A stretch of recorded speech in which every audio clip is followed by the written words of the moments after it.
What's happening to Medicare Advantage and Medigap? I find it surprising that over 48% of Medicare beneficiaries choose Medicare Advantage to help cover the costs of care that traditional Medicare does not pay for. And unfortunately, I also speak to many Advantage plan enrollees who are not sure of their coverage and other options. Additionally, many of these enrollees rarely take the time to really compare the cost and ease of use when making their selection.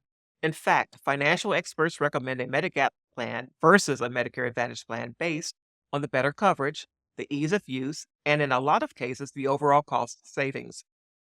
I would like to walk you through the pros and cons of both and suggest that each of you consider more accurately which is best for you. Of course, if you are out of the guaranteed issue period, you may not have a choice.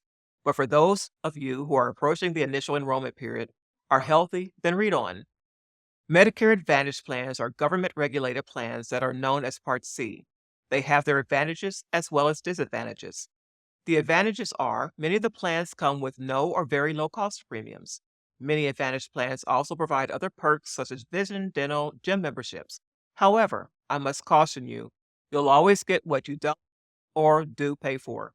Disadvantages: they limit your care to in network providers, they often require pre certifications to see a specialist, and can be a time drain. They can saddle enrollees with high out of pocket costs for serious conditions. They can be a detriment to older enrollees as well as those with serious and complicated issues. Complex plan offerings are not standardized across the country. Plans are based on zip code and can be very overwhelming to get comparisons. Additional costs for coverage and may have extra associated costs such as drug deductibles and specialist visit copays.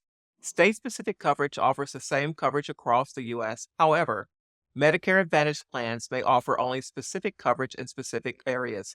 So, if you move to another area, your current Medicare Advantage plan may not be available.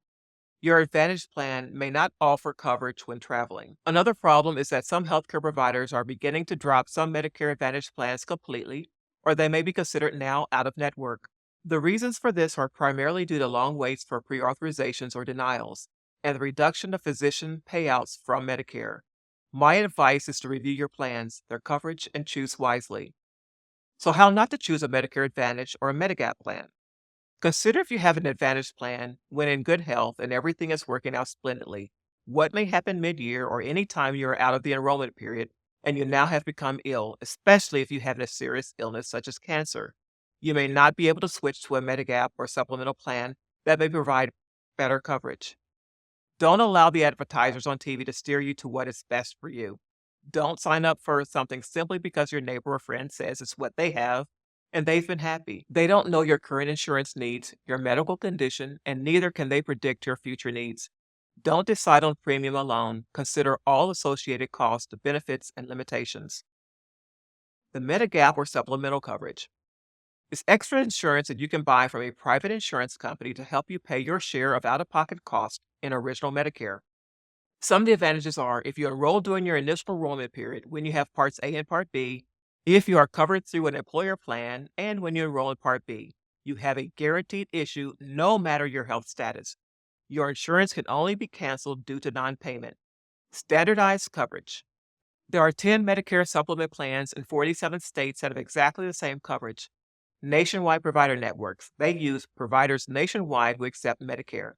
No annual changes. Medicare plans benefits rarely change, which should give you peace of mind and not have to review yearly. It would generally take an act of Congress to make any changes. Medigap plans do not have deductibles. All plans except Plan A pay all or part of the Part A deductible. There is no coinsurance. All plans cover Part A and Part B coinsurance costs. All but three of the Medigap plans cover 100% of all copayments. The three that don't have low copayments are paid 50 to 75%. They cover the gaps in original Medicare, including deductibles, copays, coinsurance, blood and foreign travel emergencies, up to the limits of the policy. You can switch plans during your open enrollment period for another Medigap plan.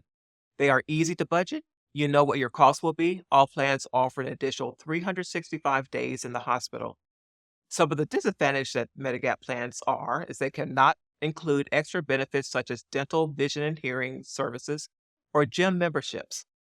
After the enrollment period, you will have to go through underwriting and can possibly be turned down for coverage. You may be delayed for up to 6 months if you don't have creditable insurance before signing up for Medicare. Premiums will possibly be more expensive, and rates can vary from state to state.